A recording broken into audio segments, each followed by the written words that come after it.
fix the jaws isn't a procedure, it's a process. You have to do successive approximations to precision, and you can't go in one fell swoop and just build it up and expect it to work. Because when you support that joint, it's going to relax a little bit more and decompress a little bit more over time. I'm Luke Story. For the past 22 years, I've been relentlessly committed to my deepest passion, designing the ultimate lifestyle based on the most powerful principles of spirituality, health, psychology, and personal development. The Lifestylist Podcast is a show dedicated to sharing my discoveries and the experts behind them with you.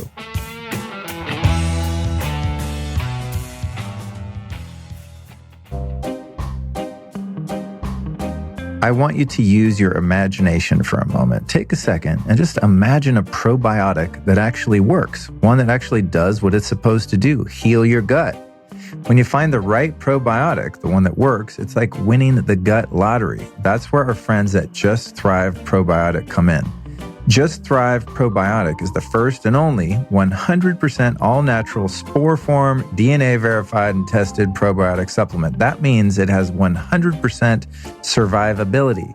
It makes it through your digestive tract and does its magic in there because it doesn't get killed on the way down. It's got clinically proven strains for leaky gut. They're doing 9 other ongoing human clinical trials. This is a really powerful way to support your immune system and your brain. Now, your brain really depends on the health of your gut. So not only does having a jacked up gut suck because you get all bloated and gassy and the leaky gut issues and all that, but your brain really depends on the health of your gut. And our friends over at Just Thrive have nailed it when it comes to a product that really works. You take 1 capsule per day with a meal and you're done. You're going to heal that gut. You're going to improve your digestion. And this is how I've recently really helped my digestion and my gut health overall, because I've always had problems with that. And it's getting better and better the longer I use the Just Thrive probiotic. It has completely changed the game for me. And I wanted to change the game for you. So if you want to make that happen, it's super easy. Just get over to thriveprobiotic.com/Luke. That's thriveprobiotic.com/Luke. And when you use the code Luke15 over there, you're going to save 15% off your order. That's Luke15 at thriveprobiotic.com/Luke.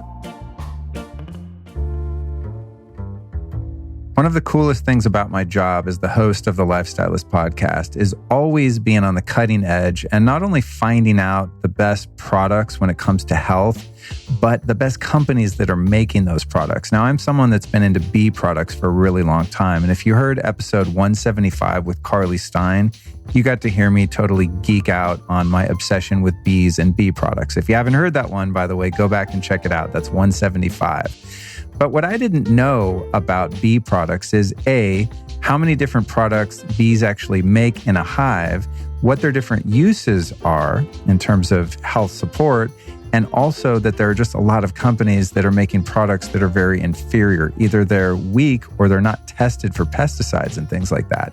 So the whole bee product game, I thought I was pretty on top of, and I got schooled in that episode. And now I'm going back and kind of re-educating myself, and I'm using all of the products from Beekeepers Naturals. So they've got a few that I'm really into. There's the propolis, which is kind of like the medicine of the hive. Then you've got, of course, the bee pollen, which is the food. That's the protein. It's actually the highest protein food on the planet. And it's also got free-forming amino acids. So it's great for pre-workout, for muscle recovery. And then, of course, the raw honey, which is amazing. And I thought I knew something about honey. It's got live enzymes. You know, if you take a little bit before you go to bed, it helps you sleep. There's some things like that. But it turns out honey is a legit superfood if you get it from the right company. It's full of antioxidants and it's just insanely powerful. Then you've got royal jelly. Now, royal jelly is the chronic stuff. That's the food that's exclusively made for the queen bee. So the queen bee lives about 40 times longer than the average worker bee. So put the math together there, and you'll know that royal jelly is some badass stuff. And if you want to try all of these products that the bees make in one, I'm going to recommend Bee Powered by Beekeepers Naturals. That's one of my favorites. Now, honestly, I go through it a little too fast. It comes in a jar and I just pound that stuff. I probably way OD on it. You don't need to do it like I do it. You can savor it and make it last, but it's an amazing product and a really great way for you to get an introduction into all of the bee products in one jar. So go to beekeepersnaturals.com, use the code LifeStylist and save 15%. That's beekeepersnaturals.com, and the code is LifeStylist.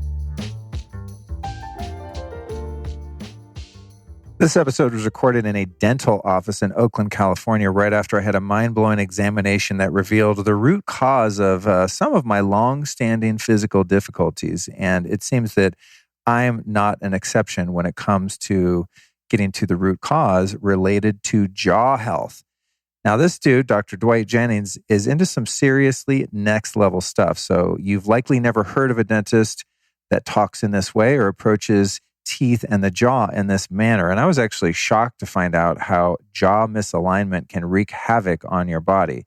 So make sure to tune in to episode 321, also released today at the same time as this episode, to hear the audio or even watch the video of my entire examination with Dr. Jennings. And so you can find that on YouTube or in the podcast feed here. This is, of course, episode 320, TMJ, Jaw Pain, and Substance P, the missing link in dentistry with Dr. Dwight Jennings.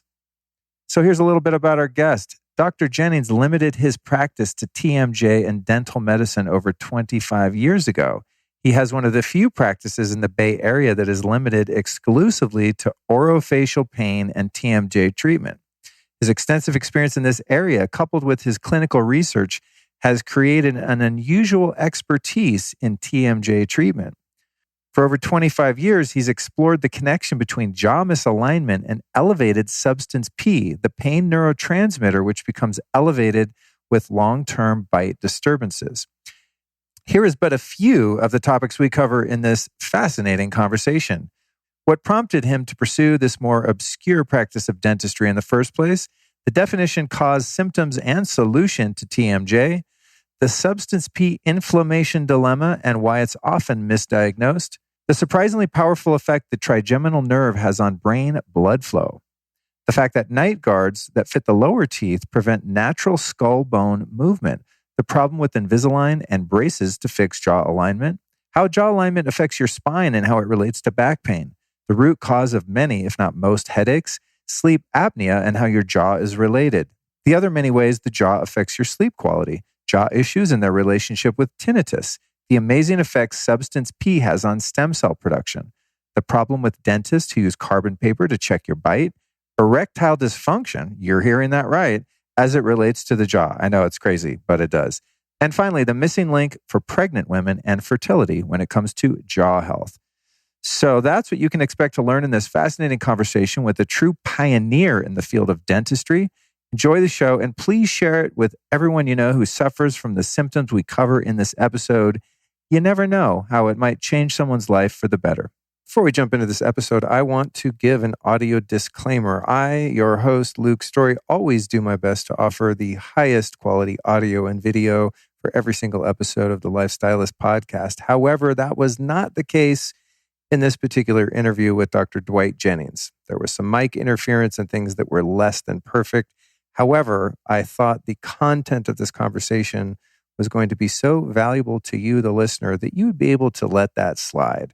But I did want to acknowledge it. If you're a regular listener and you're thinking, what, this sounds a little funky. What happened here? Well, technology happened and we did our best to restore it to its original glory, but it's definitely not up to my usual standards. So enjoy this episode and know that I'll be back next week with near perfect audio.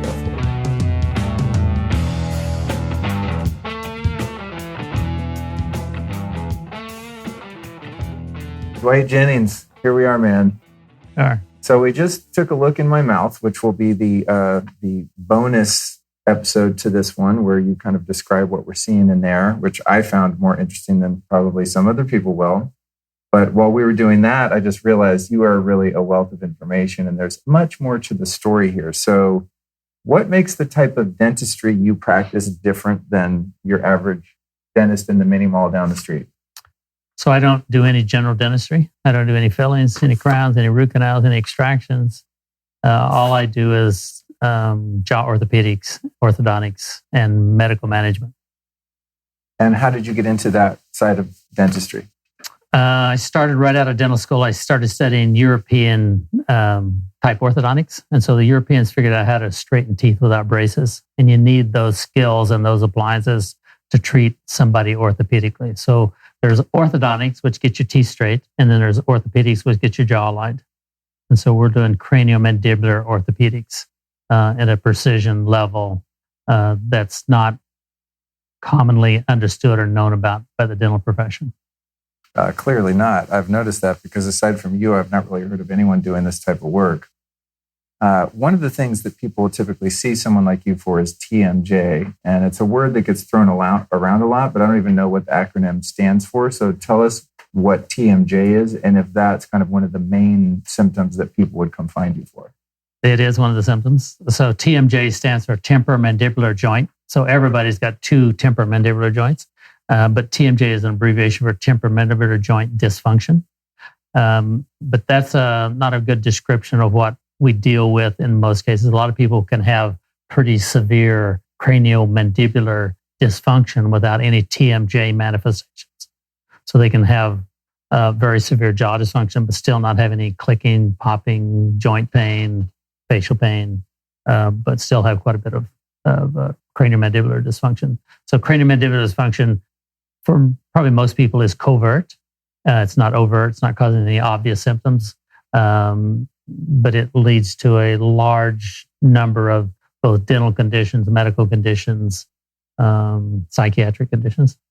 So that leads me to this substance, this mysterious substance in the body that seems to be created in a number of ways. One of the main ones being jaw misalignment called substance P.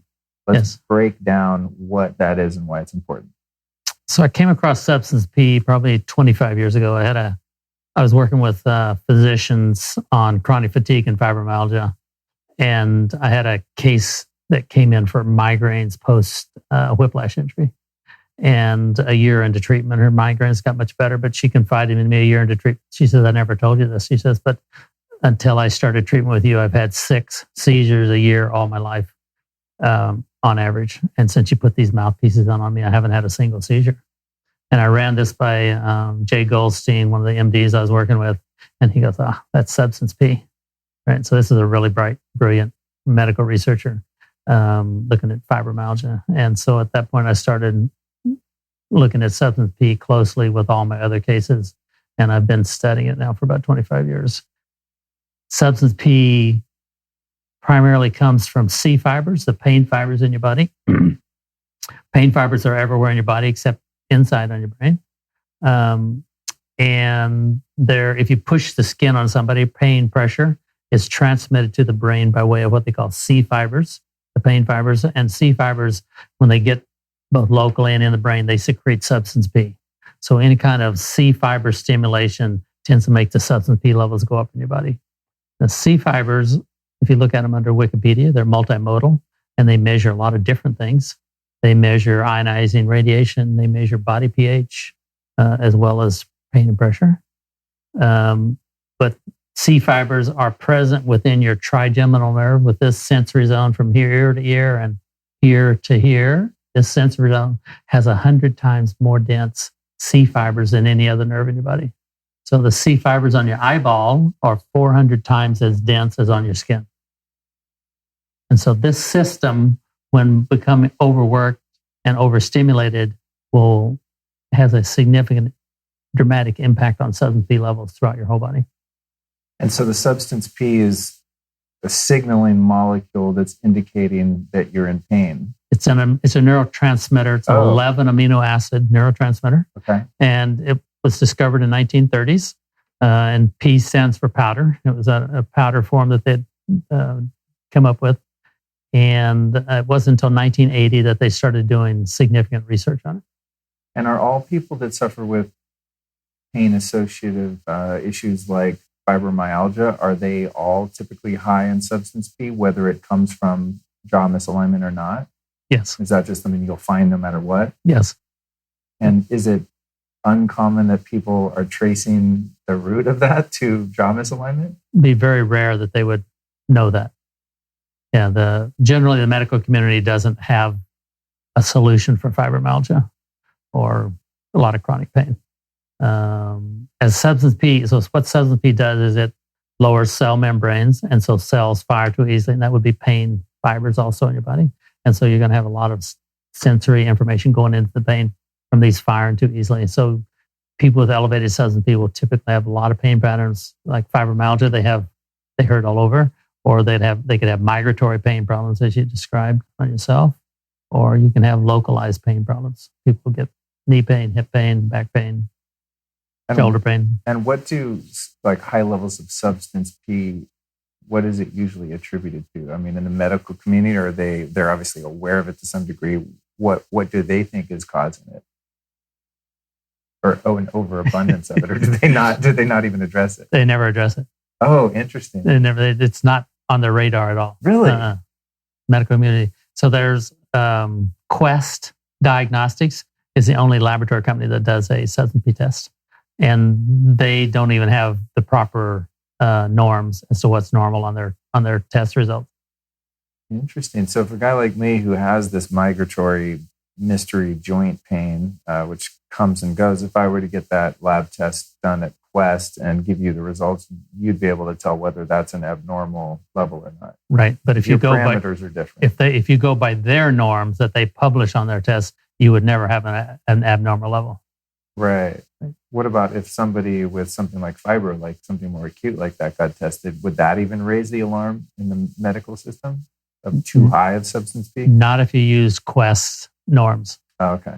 Yeah. Quest, in conversations I had with them, they took 30 employees and ran them without any medical history on them, and to find out what they were. And they had two that were over 1,000.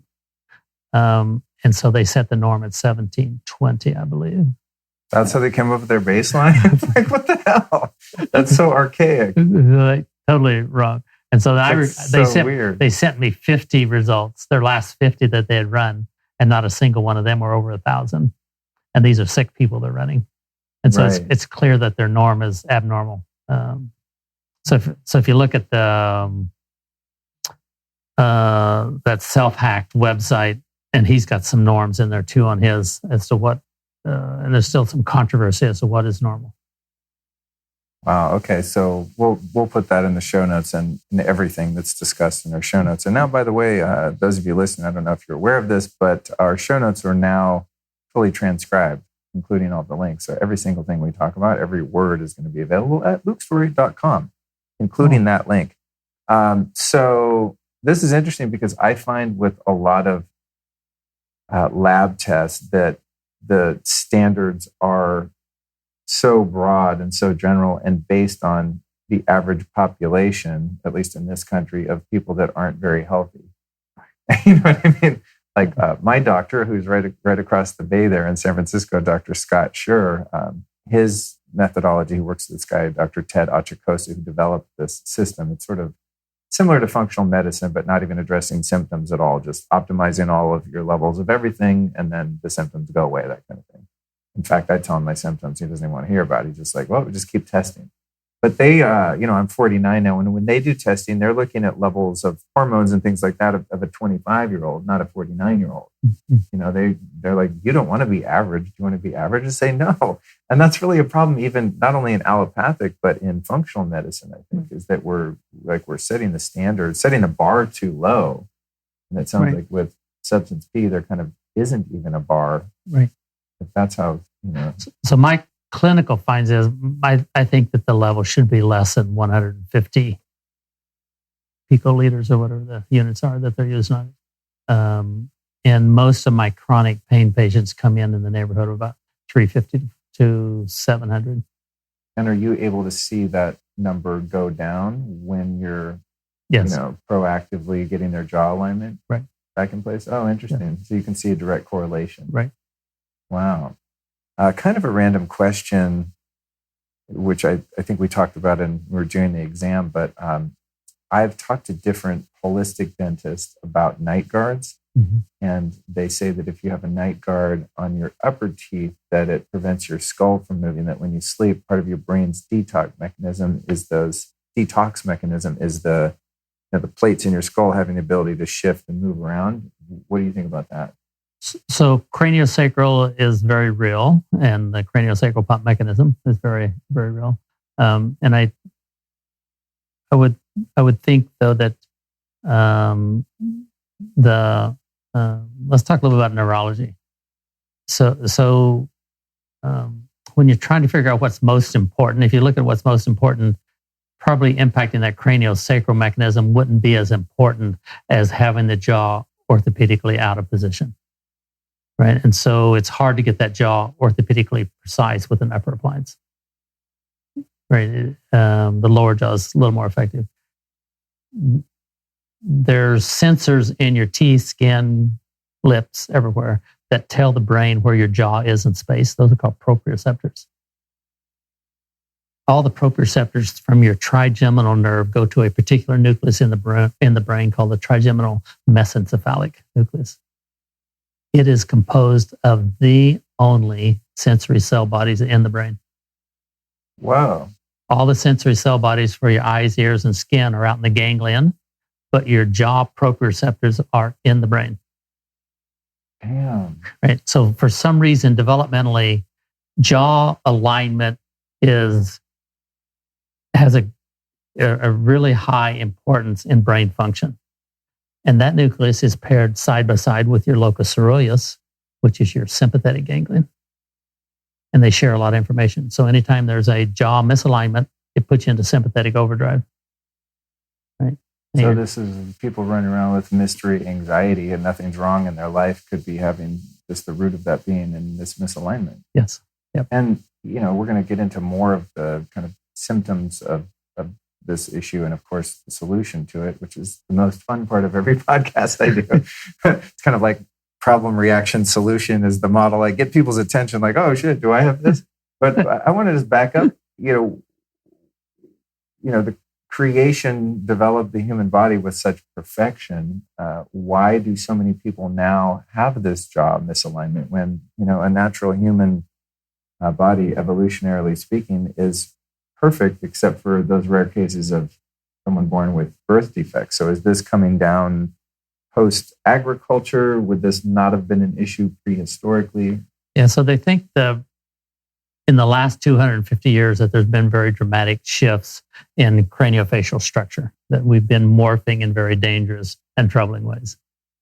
And they think that's primarily due to what they call industrialized diet. So the food that we're eating these days is not hard enough, tough enough, and making us work hard enough to develop the structure. And it's epigenetically being expressed. And so every generation is statistically and significantly worse than their parents. And so these days, the vast majority of humans are born with quite substantial compromised head-jaw relationships. Both the upper jaw and the lower jaw are receding back into the skull. And so that's why there's such a huge amount of snoring and sleep apnea. 60% of the population over 60 now has snoring and sleep apnea. But it's why there's so much crowding in young children. And so the dental profession or orthodontic profession has seen this mass pathology, but they're not aware of the medical ramifications of this. The shifts into the neurological function, the brain function, the immune function. Nobody's really talking about that neurological model much at this point. So if we wanted to stop that chain reaction generationally, so a guy like me, I don't have kids yet, but say I fix my jaw alignment and I have a kid and my mate fixes her jaw alignment if it's needed, and then we have a kid, is it likely that that's going to then be reflected positively on the offspring, or is it too late because it's already in the gene? It's a little bit too late. It's already in the genes, but what you do is going to affect. It's like the Pottinger cat studies or the Weston Price's research when they degenerated the cats in the Pottinger cat studies, it took 4 generations to bring them back when they put them on raw food. Right, and Weston Price showed that there was pretty significant shifts as people started eating food of commerce, the white flour and the white rice, within 1 generation. But he did have cases too where the parents got back on better foods, and the children later that were born later didn't have the birth defects that they found. So you can correct it. It just takes a while. Exactly. Yeah. Okay, that's interesting. Yeah, because we were talking about that earlier, and that to me that was one of the most. And I don't even know that much about Western Price. I've never even read the actual book, but I've just seen all the photos that he did when he traveled around the world, and he studied all these indigenous people that had been untouched by civilization and the industrialized food chain, eating off the land as natural hunter-gatherers. And it's just incredible, not only how robust their bodies were. I mean, they're just all beasts. They just look fit and amazing, but they all have these huge, just Hollywood smiles, the kind of smiles people in my town pay 50 grand for, and every person to a man or to a person says these beautiful wide smiles. There's no crooked teeth. And it's something that I notice, people rag on the British a lot are kind of known for having pretty jacked up teeth, and you think about, oh man, it's the post-agriculture food model. We're just not eating food that's natural to the human ape, and so you see this generationally kind of getting worse and worse. And I think there's a reason why. I think one of the books here that I brought up. Oh, what do you got? This one's How Anthropology Informs the Orthodontic Diagnosis. And so this is all about modern studies around the world. Oh, interesting. Showing that each generation, the successive generations are now statistically and significantly worse than their parents. It's on all continents. Oh, interesting. Yeah, that's scary. So what we do essentially is, we're born with jacked up teeth, and then cosmetically we want to make those teeth straight, but we're not really looking into the root cause of diet and lifestyle, and then, correcting the jaw alignment itself as part of that solution. Wow. What's it called? Trigeminal nerve. How does that affect cognition and blood flow when that's impeded by jaw misalignment? So there's what they call, the key search term here is regional cerebral blood flow. So regional cerebral blood flow, it's a PubMed search term. Regional cerebral blood flow is regulated by your trigeminal nerve. That's why when a boxer gets hit in the jaw and you stimulate this nerve too much, it shuts down brain blood flow and they pass out. Or if you eat ice cream too fast and stimulate too much cold, you'll get a brain freeze. It also alters brain blood flow. But one of the Japanese studies showed that people missing their back molars, when they clenched down, on average, it decreased brain blood flow by 40%.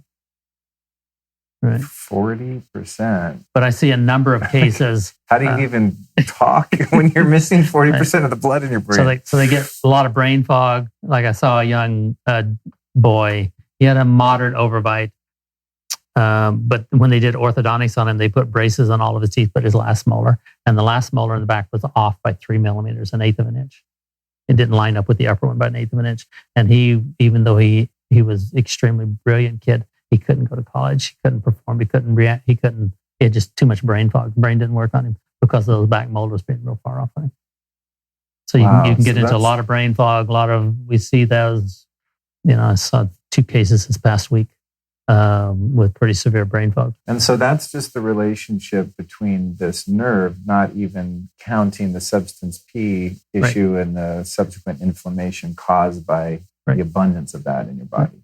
And so the problem is if you ever end up with a transient ischemic attack, right? If you ever have a temporary decrease in brain blood flow when you pass out and you go to the emergency room, I've never, ever seen them consider trigeminal sensor input as a problem. So when you have a problem, medicine is supposed to come up with a differential diagnostic list of all the things that it could be, but bite is never an option with temporary ischemic attacks. Wow.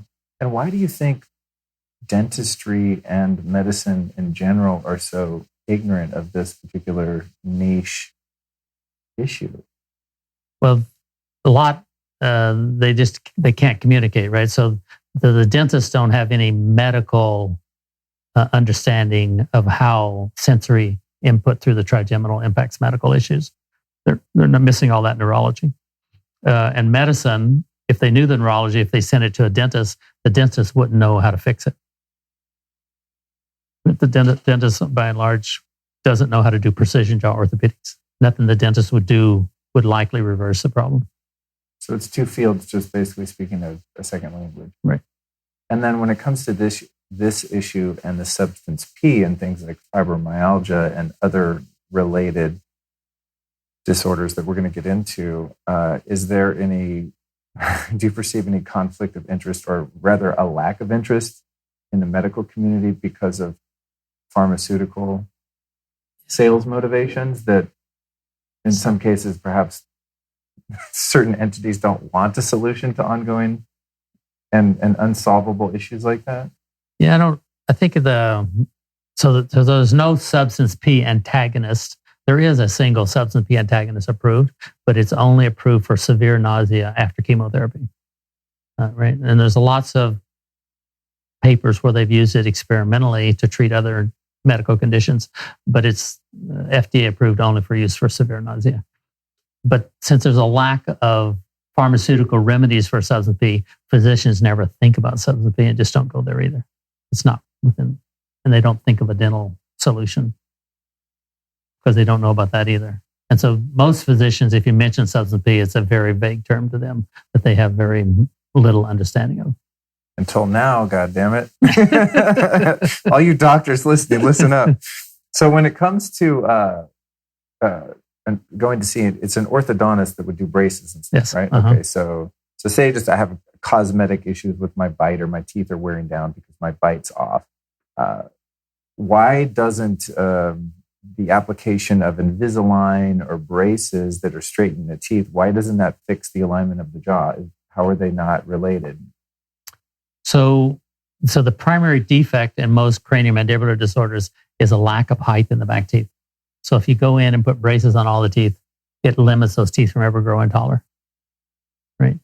Or if you use Invisaligns, they temporarily build those back teeth up taller because there's plastic on top of both the upper and lower teeth.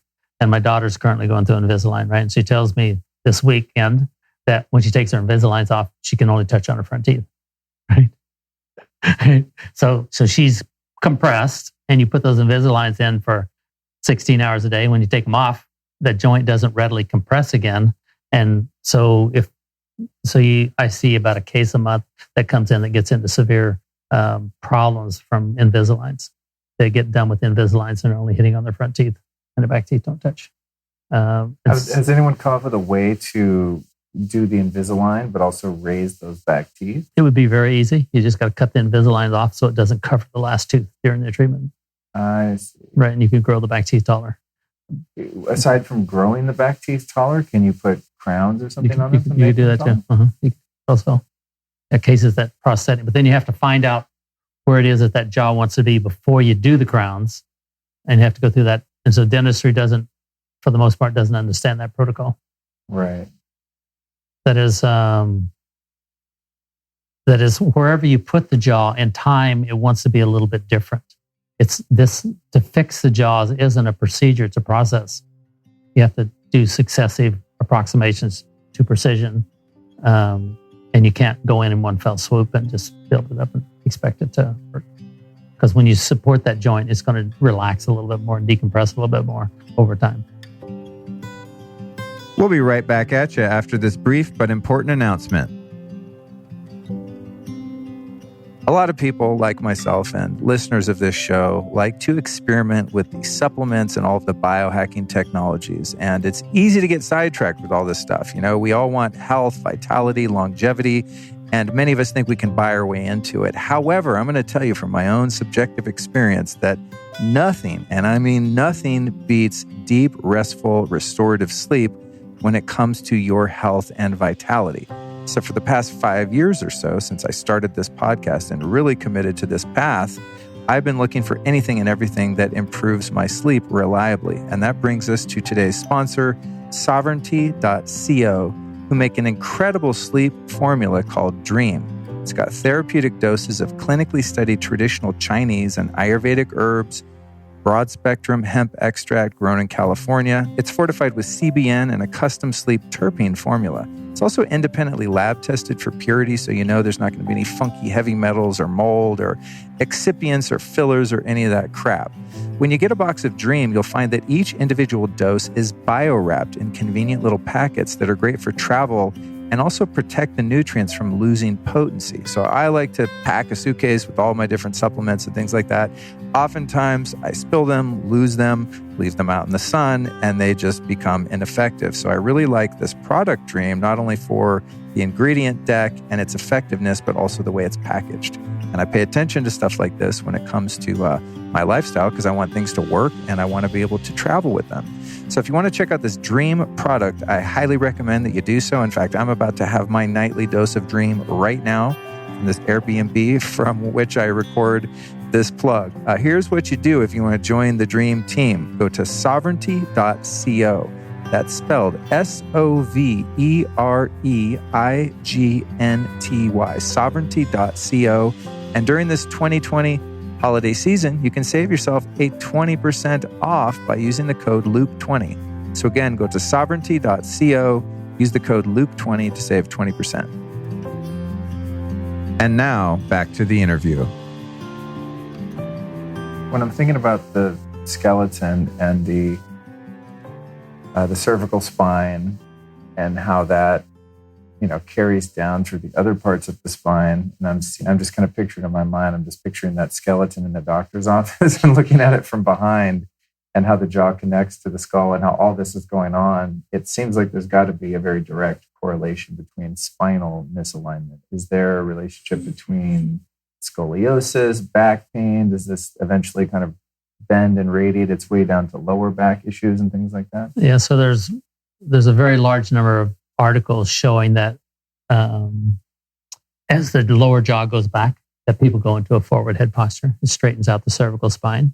And as you reverse that, as you treat these cases and bring the chin forward, it makes the head, as you stretches out, all of it tries to go back. And so you end up putting the curvature back into the neck. And so the cervical vertebrae stay a lot better. All the pain fibers from the trigeminal and upper cervical go to the same nucleus in the brain. They believe that the upper quarter is a functional unit on the body. And so anything going on in the back will typically affect neck and shoulder girdle. If you shorten back teeth on animals, the Japanese have done 40 years of research showing anytime you shorten the back teeth on animals, it causes the opposite side of the body to become hypertonic, tense, and all the animals get scoliosis. Right. So there's and then as the spine tightens up and as your substance P levels go up, substance P is a primary regulator of calcium metabolism in the body. And so you get osteopenia, osteoporosis, cerebrovertebral breakdown, a lot more stress on the spine. And so you'd see a lot more spinal problems as the bites degenerate. You were mentioning something earlier about substance P and its relation to the calcium influx in the cells. Can you explain that? Because I found it was really interesting because it's essentially the same thing that EMF does. Mm-hmm. So break that down for us. So what substance P does to the body is it attaches to the receptor, what they call NK1 receptor on cell membranes.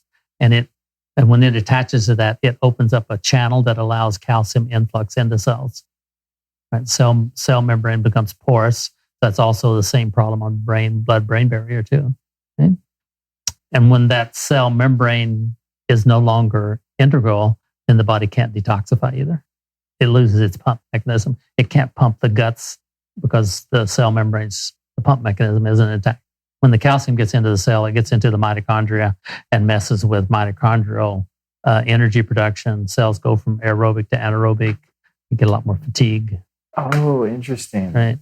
And it's that calcium in the mitochondria that's suspected as being the primary driver on genetic alterations leading to cancer.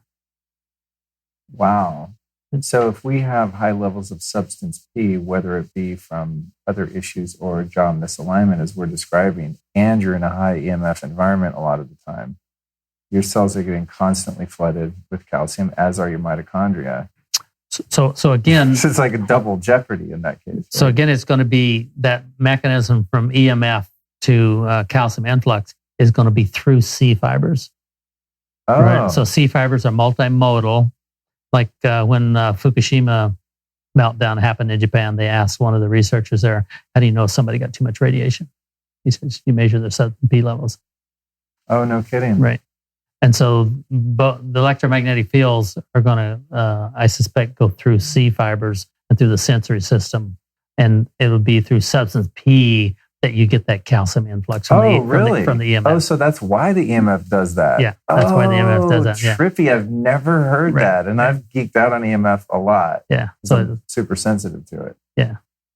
Wow, that's trippy. So that's how it does that. So when substance P goes up in the body, it hypersensitizes all sensory neurons in your body. Whether that's the C fibers or your barometric pressure fibers or anything.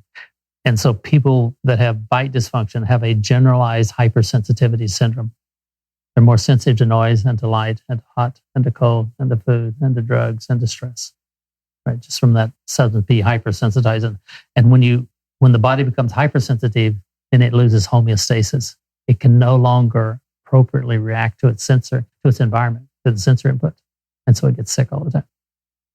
Right. And this would explain things like, EMF sensitivity being more sensitive. Because I know that some people are like me, we're canary in the coal mine. There's a Wi-Fi router in the room. Like I know it's on or off. I'm hypersensitive, and chemical sensitivities, I'm assuming, would be affected in the same way. So chemical sensitivities is that way, but it's also a little bit different. So we have two noses in our body. Most people don't know that. There's the olfactory, which everybody knows about, but the chemoreceptors in your body are part of your trigeminal nerve, right? And so multiple chemical sensitivity is usually going to be a bite problem because that trigeminal is overexcited. What isn't a bite problem, Dwight?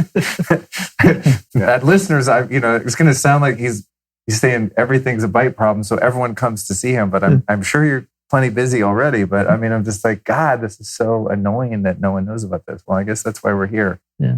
And then, I mean, it's obvious this has got to have a lot to do with migraines and headaches. How does this jaw and substance P thing play into people with chronic headaches? So there's only two things that cause headaches, right? Substance P and another co-secreted neurotransmitter called calcitonin gene-related peptide, right?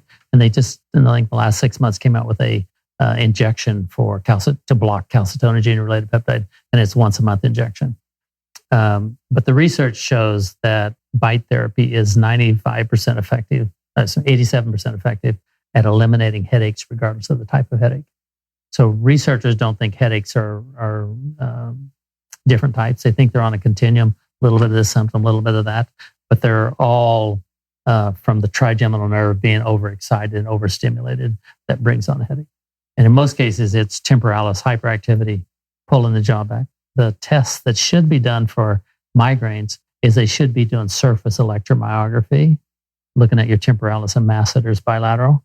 And in a good bite, these four muscles fire equally and simultaneously. But in a bad bite, there's a torque. And so one's going to be firing quicker or blocked or weak and not responding appropriately. And so that's a test that should be done for migraines. But the vast majority of headaches are going to be through jaw dysfunction. Wow, damn. I wish I would have known this. I think 3 weeks ago, I did a solo episode where I talked about different treatments for headaches, and I guess some pretty good ones, but this wasn't one of them, which sounds like probably the most prevalent. And then what about allergies? If we have this excited state in our body, and you mentioned kind of in relation to food, what about environmental allergies? So that too. So again, it's that substance P being elevated that makes us reactive to whether it's pollen or dust or mites or whatever. And as you get that substance P levels lowered, I just had a patient come in that had finished his treatment a couple of years ago, and he was telling me this year his spring allergies were non-existent. And it's the literature is very clear that the substance P drives a generalized hypersensitivity syndrome.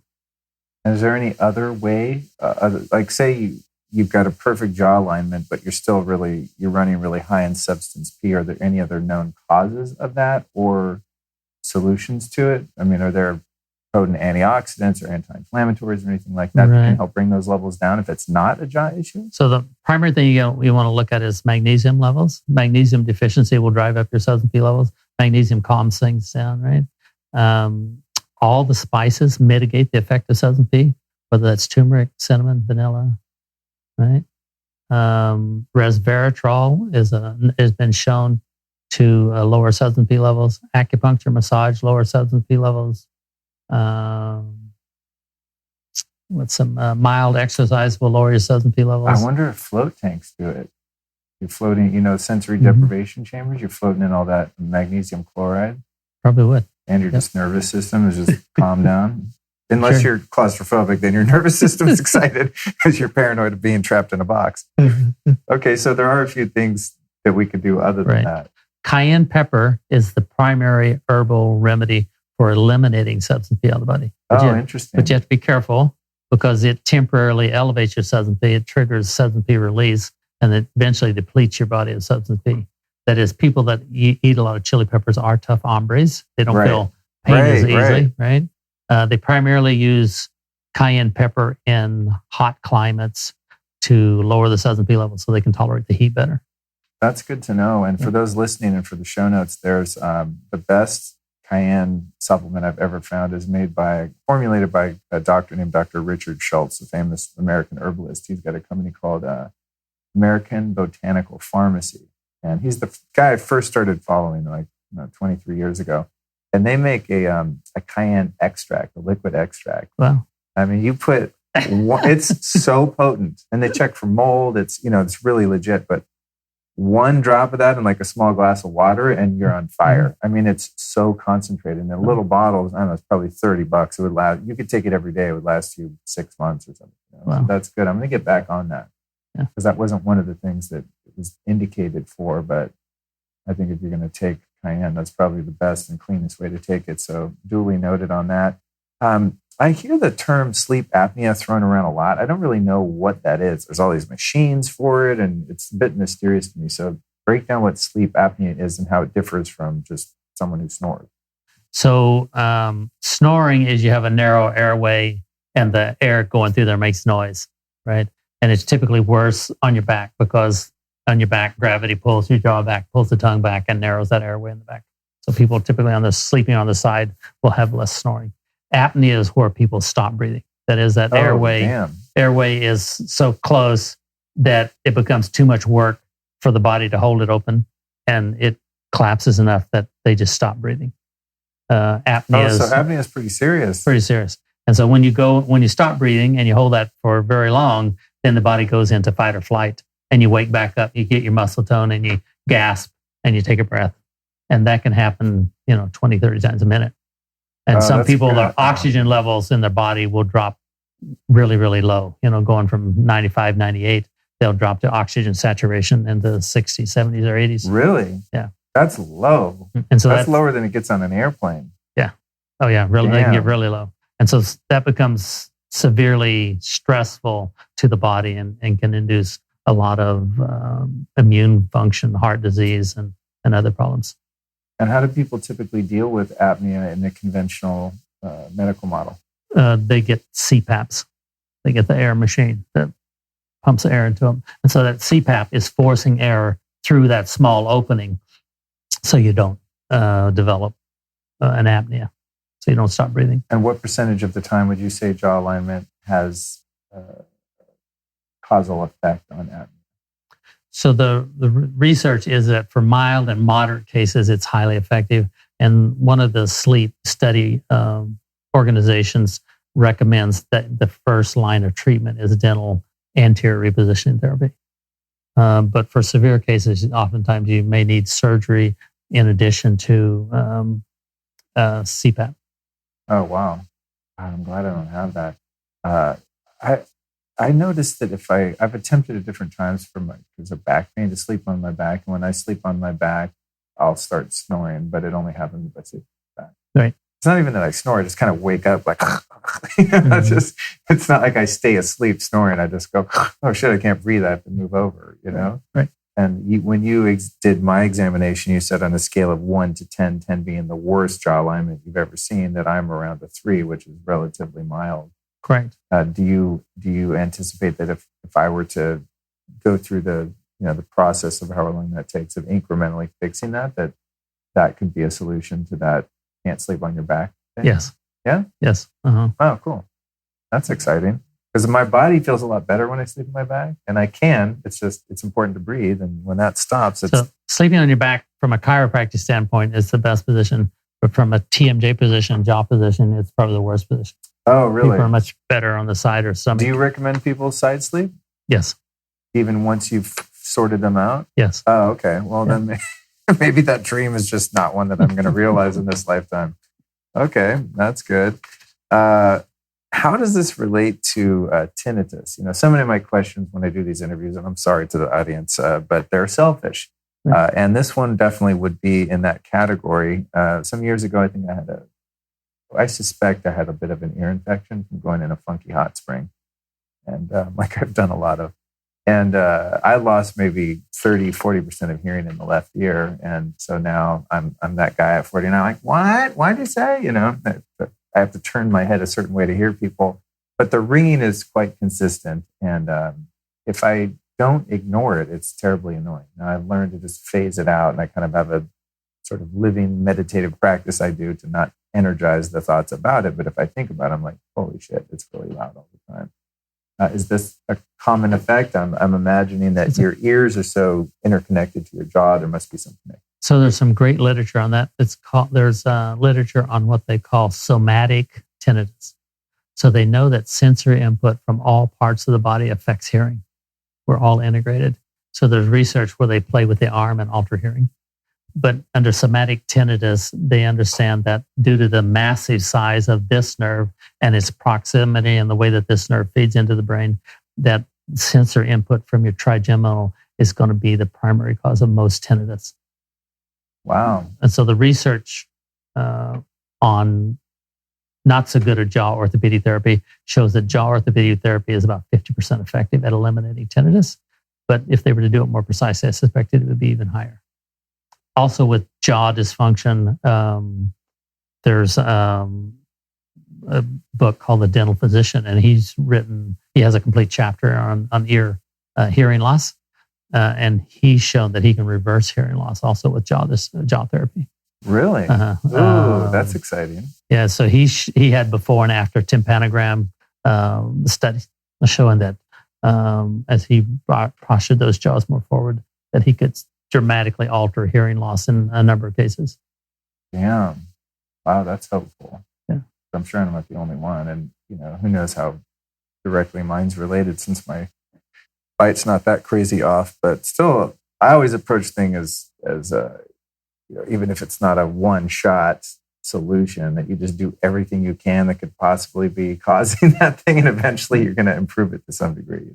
The fact that it correlated with ear infection, mm-hmm. Also makes you think that it's more bite related. There's a couple studies that I've seen on young children with constant ear infections. And when they went in and glued plastic onto the baby molars of these children and built their back molars up taller, it was 95% effective at stopping all future ear infections. No. So the eustachian tube, which drains your ear, which has to function or you're going to get an ear infection, is the little muscle at the bottom of it is controlled by your trigeminal nerve. And so if there's too much muscle tension, too much trigeminal hyperactivity, it won't let that ear tube drain properly. And then you get backed up and you get ear infections frequently. Oh, interesting.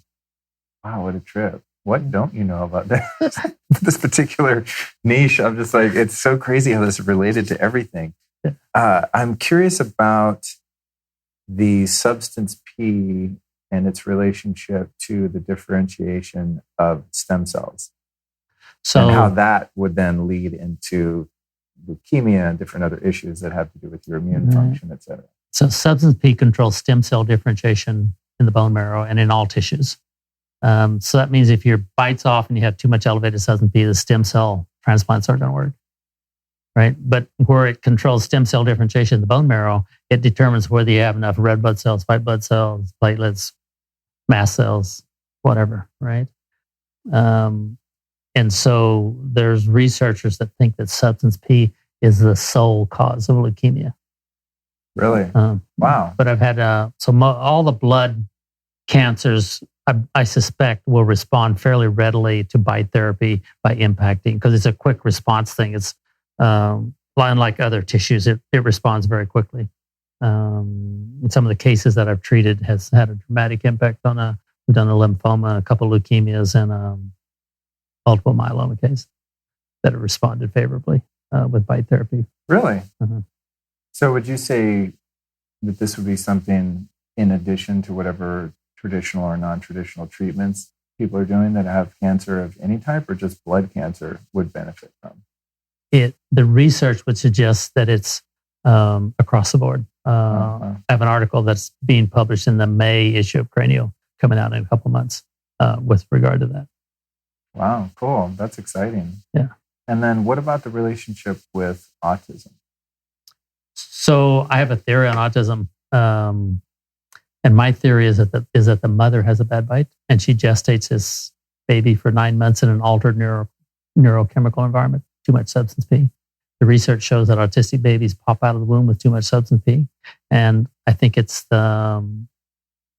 when their teeth come in and they inherit that bad bite, maybe even possibly worse than their parents. That's what really trips them up, and why you see often a delayed onset in autism. The primary pathology in autism is the inflammation of the brain, which is primarily controlled by substance P. All the sensory problems they have in autistic children, all the gut issues, those would also suggest a elevated substance P. The effect of trigeminal input into the brain stem and how that affects polyvagal theory would also account for the asocial behavior of a lot of autistic children. And that's huge. And so like I have one autistic boy that I treated. He came in at age 7th, 8th grade, severely violent child. He was in special ed. As we started treating him, his school teachers realized that if his bite got off at all, he'd become very violent, and they would send him back to me. Are you serious? They said, you need to go have your bite checked, right? And so he ended up being the only child in special ed that graduated with a high school diploma. Really? Uh-huh. That's huge, man. Yeah. And so, his mother thinks he was adopted. His mother thinks that I saved his life, that he would have ended up very violent. Substance P in the last 5 or 6 years has been shown to be the primary driver of most negative brain behavioral problems, both depression, anxiety, bipolar, anger, violent, and addictive behavior are heavily driven by substance P in the brain. No kidding. So it's relevant in the world of addiction too, huh? Or world of addiction, yep. So the opioid crisis, they're not going to get anywhere if they don't look at bites, right? These people are all self-medicating. They're all, the body's just buzzed, too agitated, and they're trying to bring that down, and that's what the opiates give them, a temporary, momentary relief. But they're going to have to get those substance P levels down to stop these addictions. And nobody's there yet. Right? Yeah, it sounds like it. Well, they're going to be. Man, whoever listening to this episode, share it with anyone you know in the medical or dental profession, please. Yeah. Like that's all I ask. In addition to the issue with the gestation of a woman with a bad bite, how else does this issue relate to fertility in general? And is it something that all women that are getting ready to have kids should look into, in your opinion? In my opinion, I believe it would. Yeah, it'd be just like the Weston Price recommendation, where they look at the foods that they eat before conception. I think also the bite would be a major factor. But as substance P levels go up, it puts you into estrogen dominance. And so you end up with a much higher fibroid problem, but also miscarriages and infertility issues. One of the cases I treated once was this lady, 40-year-old lady. She had a 19-year-old daughter, and she had 17 years of unprotected sex. And we put her in a mouthpiece, and she came up pregnant 3 months later. Wow. Right. Because of the hormonal balance that was created as a result of lowering substance P. Right. Wow, that's crazy. Right. And I've had numerous other cases that were infertile or had multiple miscarriages that were able to carry to term. Wow. I wonder, do you think this has, with this, other than the obvious reasons of a woman who's sort of past the baby-making prime window, do you think that over time, if your jaw is misaligned, that the jaw is getting worse? And as a woman moves into her mid-40s and into her 50s, do you think that's part of the infertility equation? Or is once your jaw is misaligned and you're full of substance P, it's just kind of that way and it just keeps going? Or does it get worse as you get older? So bite dysfunction causes a continuum of disorders throughout your lifetime. So in infancy, you see a lot more colicky, ear infections, colds, flus, allergies, asthma. And as you get older, as you get into the 20s and 30s, you'll see more TMJ problems, more headaches, more musculoskeletal problems. As you get into your 40s, you're going to see more autoimmune disorders. It gets more deeper into the body. And in your 60s, 70s, you're going to see more neurodegenerative disorders.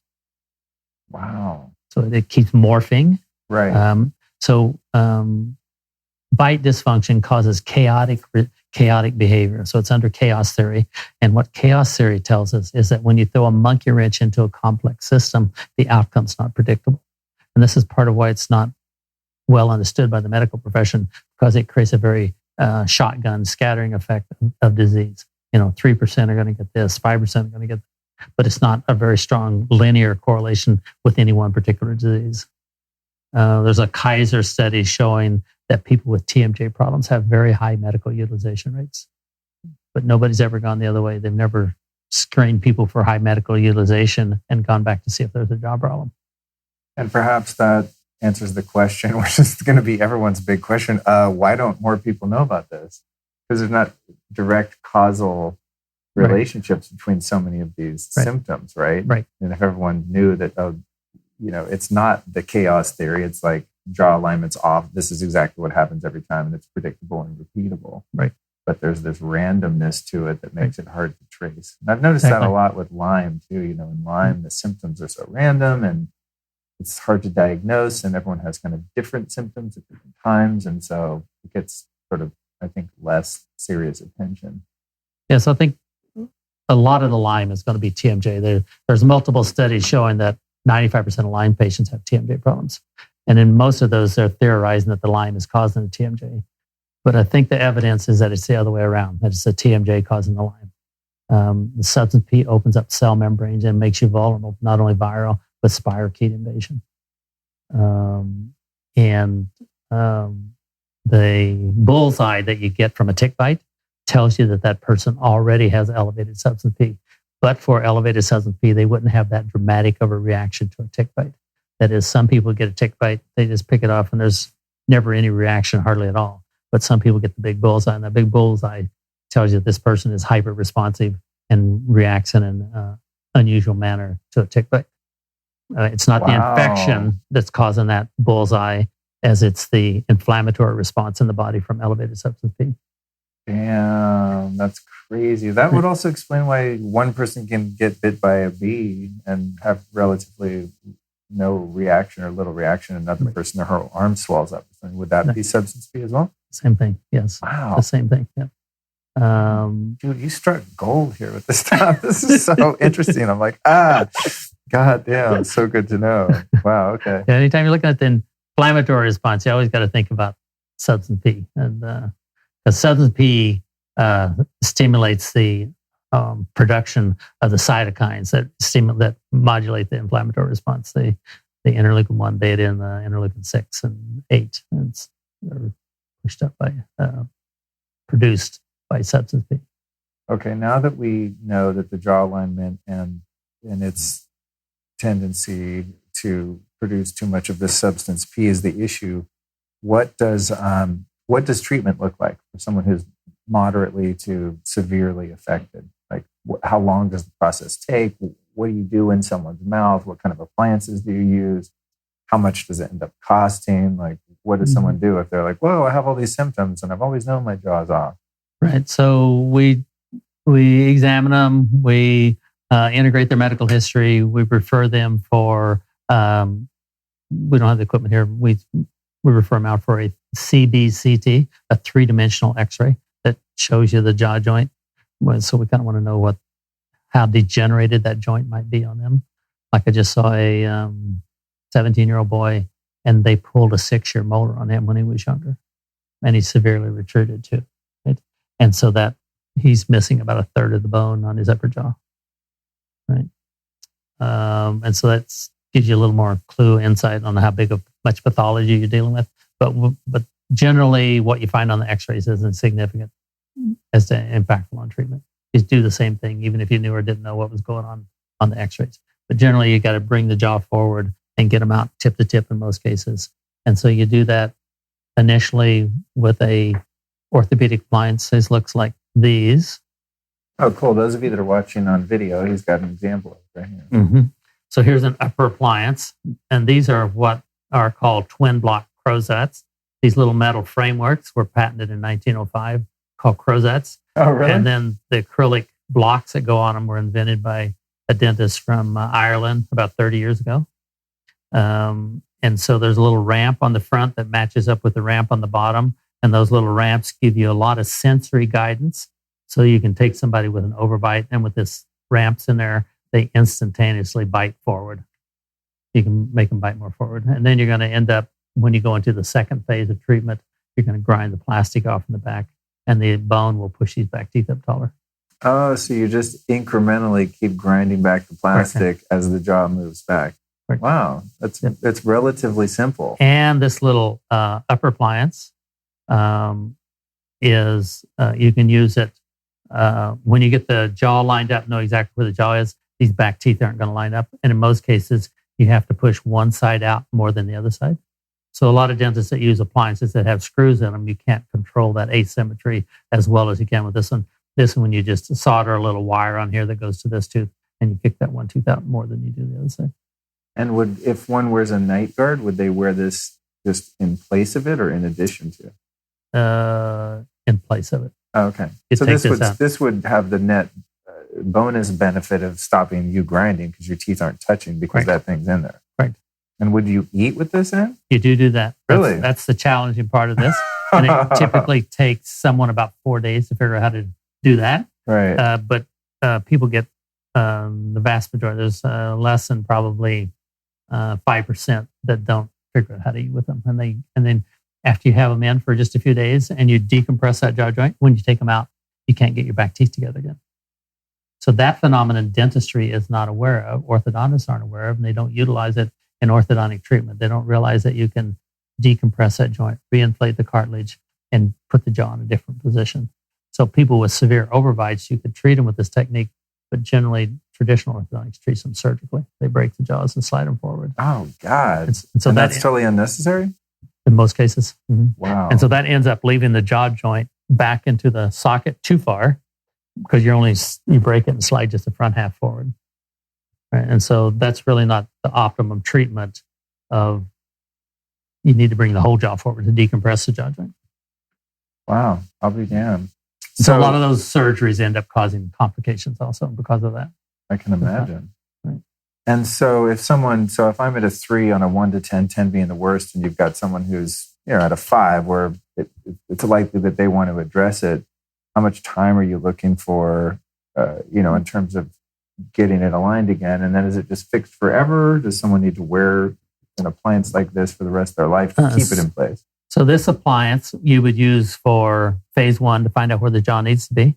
We would use it most of phase 2 to grow the teeth in vertically and to control the width of the jaw, and with the ramps to control the front to back positioning of the jaw. And then in phase 3, the nighttime retention, they'd have a separate appliance that fits both upper and lower jaw. That won't let the upper jaw relapse back this way or the lower jaw to relapse back that way. I see. And they're just wearing that at night. Just wearing that at nighttime. Just keep things in place. So your goal is to get those back teeth tall enough so that you can not have to wear a daytime appliance. Oh, cool. Right. Yeah, because that's got to be a bit of an inconvenience. Right. So as you're wearing this, you wear it all the time, take it off, brush your teeth, and put it right back on. Wow. And does that show the little metal bits? So most people show about this. You don't see the upper appliance at all, but you can usually see the lower pads just a little bit in them. I see. Interesting. Yeah. And roughly, and I don't know if this is possible to estimate, but what if someone is, moderately affected and they want to go through these 3 phases and get to just having to wear the night guard? What are they looking at spending throughout that whole process? Most of the moderate cases would be in the neighborhood about $7,000 to $9,000. Oh, really? Mm-hmm. Oh, that's actually not that bad. Last time I got a bunch of fillings, it was like $10,000. So I was telling you the story earlier. I'll tell the listeners I needed a bunch of fillings and I can't stand getting dental work done. And so they were going to do 1 or 2 because they were, I don't know, I think $700, $1,000 a piece or something. And when I was under the nitrous oxide, I was high as shit. And and I was fine, and I said, keep going, just do them all. And so they did. And then I came off the gas and I went to the front desk and they said, oh, that'll be $10,000. I was like, what did you guys do? They said, you told us, we have it on record. So be careful what you agree to under dental drugs, folks. But that's actually, that's quite reasonable. So some cases, real extreme cases, you could run up 15,000, 20,000.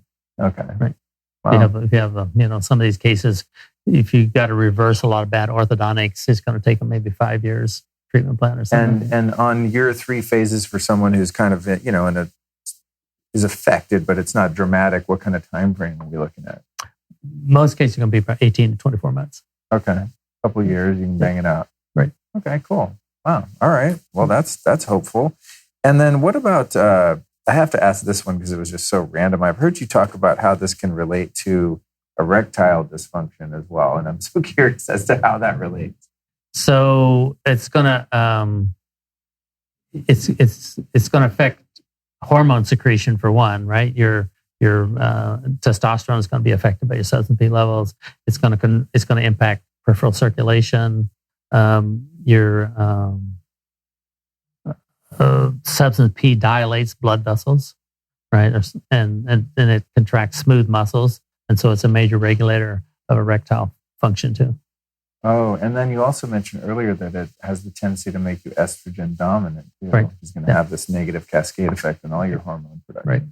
Interesting. Yeah, it's funny as I do interviews with people, that comes up a lot in ways that I wouldn't think it would be related. Right. I was interviewing that same Dr. Scott Schur on hyperbaric oxygen treatment, and I'm thinking, oh, this is great for people with all these, serious diseases and recovering from surgery and all kinds of stuff. And he said, yeah, one of the main things people use it for is erectile dysfunction. It builds new capillaries. Like, who knew? So there you go, guys. Get out and crush it. Get your jaw fixed. For people that can't get up here to the Oakland area, because I'm sure a lot of people listening are like, oh, I got to go see this guy now. How would one find a dentist anywhere in the world that does the type of work that you do? So probably the closest to what people do that I do, that do precision jaw orthopedics, they don't, for the most part, understand a lot of the neurology that we just talked about. But there's a college, it's called the International College of Craniomandibular Orthopedics, ICCMO.org. And so that would be your best chance of finding somebody in your locale that understands jaw orthopedics. Cool. Well. So that's just, is that like an international directory? Yes. Oh, okay. Yeah. And then give us your website and contact information, all that for people that are curious and can make it out to this part of the world. So I'm at tmjcalifornia.com. And we're in Alameda, California, right, a little island next to Oakland. Amazing view, by the way. We're at the end of the runway for the Oakland airport. We look out over the water, the bay. I noticed that when I checked in my hotel last night. I said, I'd like an upper floor. And she said, sure. So she put me on the side of the airport. And I moved my bags in the room and I heard, and I waited for about 15 minutes. I thought, well, let me see how often it is. And it was quite often. So I moved to the, this facing, east facing side of it. But yeah, it's actually a really beautiful area. I went for a walking meditation along the bay there. Here. Yeah, it's a really nice little park. So it's a random little area that you're in, but it's actually quite nice and super convenient to the airport too. It is nice. Airport. Yeah, we have pretty large flying clientele. Yeah, I bet. Yeah. Cool, man. What else did I want to ask you? I think there's one other thing. How to contact you, how to find someone else that does this. Shoot, man, I guess we covered it all. Is there anything else you want to add, or do you think we looked in all the nooks and crannies of this particular specialty? I think some of the other aspects of Substance P, one would be brain inflammation. That's neurodegenerative diseases. So MS, Parkinson's, Alzheimer's, all those are likely going to have a bite component to them too. The autoimmune disorders, the cancers, I think that as bites degenerate worldwide, that would account for a lot of the viral epidemics and the cancer rates going up dramatically worldwide. Wow. And that's the thing too, I guess every generation, as you were saying, it's going to get worse and worse. So if you have both parents that have a bad bite, the offspring is going to have a worse one, and so on and so on. Right. Next thing you know, people are super jacked up and full of this substance P on all kinds of problems. So that pretends for also, its effect on anger and violent, all the multiple shootings and stuff, and everything could get a lot worse with social violence. Right. Wow. Damn. All right, cool. Well, you know what to do, folks. Listening, man, you got to get your jaw checked out. And, perhaps yours, I thought mine would be a lot worse because I just always assumed the worst when it comes to my health and some of the symptoms I had with that inflammation and pain and stuff. So I was glad to find that mine's not that bad, but I wanted to be perfect. So I'm a 0. So I'm definitely personally going to follow through with the protocol, as goofy as I'm going to feel wearing that thing in my mouth. I have to take it out for interviews. So I imagine when you first using the appliance, you probably have to get used to speaking. Does it typically give people a little bit of a lisp or something? It does impediment for about the first week. Oh, only about a week? Only about a week. And then you get used to the body adapts. And when you take the appliances out, then you can't. It's hard to talk without them in. That's funny. So there's a little adaptation period going in and coming off. Right. Yeah. All right, cool. Man, thank you so much for taking the time to talk to me today. Sure. As I said, this has been you've been on my to-do list of interviews for 2 or 3 years now, almost since the very beginning. I'm glad we finally got it together, and I motivated myself to fly up here, and I came up here just for this, and I'm really glad I did. So thank you for your dedication and the passion you have for your work. I noticed that walking in, before even recording, you're excited just to tell me all this stuff, and I'm like, no, wait till the mics are on. Wait, this is golden, So thank you for doing what you do. Sure. And I look forward to you training some other people in this too. And we're about to turn that corner. Yeah, that's going to be amazing. I find a lot of times I meet someone who's really honed in on a specialty. There's only one of them, and more people need help. So I think that's going to be really cool. Yeah, man. All right. Thanks, brother. Thanks, Luke. Yeah, see you soon. Okay. Bye-bye. Well, guys, we just made it through episode 320 of the Lifestylist Podcast. I want to thank you, per usual, for joining me on today's show. It's such a treat for me to have the opportunity to seek out experts that have a very nuanced viewpoint on health issues or even spiritual practices. So when I find someone like Dr. Jennings, it brings me great pleasure to pick their brain for all of their wisdom and share it with you. I feel like the most fortunate guy in the world.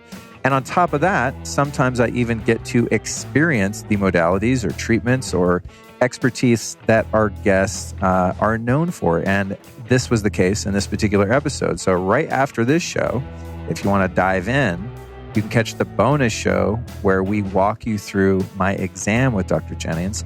And this will, of course, make a lot more sense if you listen to both episodes, right? So if you just popped on to the bonus show that comes out after this, number 321, you'd be like, what is happening here? But I want to encourage you to check it out. If your curiosity was piqued by this conversation, you'll be able to get to see Dwight in action. And it's really fascinating how he does these exams. It's unlike anything I've ever experienced at any dental office, to say the least. So that's episode 321 that is already live if you want to keep this party going. I might recommend that you check that on video just because it will be easier to contextualize. Anyway, that's what's up with the world of TMJ and jaw alignment and the work of Dr. Jennings. Let's move on to next week's episode, number 322, entitled Good Vibrations, Bioharmonics, and Sound Healing with Dr. Vibe. That's my friend, Dr. Steven Schwartz, and he makes this thing called the Vibe Bed, and he created all these special musical tracks that put you into a trance and have a really positive effect on your mind, consciousness, body.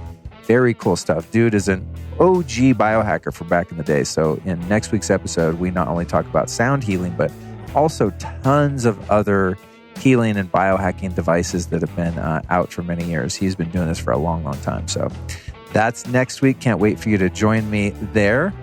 And then last, but of course not least, let's thank our sponsors. First one up is Sovereignty. You can find them at sovereignty.co/Luke. That's SOVEREIGNTY,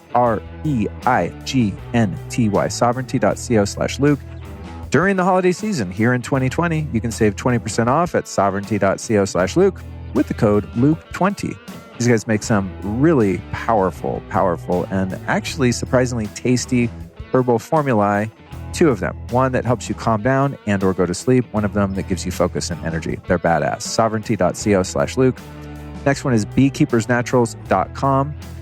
And the code there is Lifestylist for 15% off what I believe are the best bee products in the world. In fact, no shit. Right now I'm staring at an unpacked box of tons of Beekeepers Naturals products that they just had delivered to me in my temporary home in Sedona, Arizona. So I am super stoked. In fact, this morning I had some, what did I have this morning? I had some of the bee pollen. Took a handful of that and took the dog for a walk. And on some days, I even sprinkle a little bit of that on the dog food. You know what I'm saying? I mean, it's like some expensive dog food, I'm not going to lie.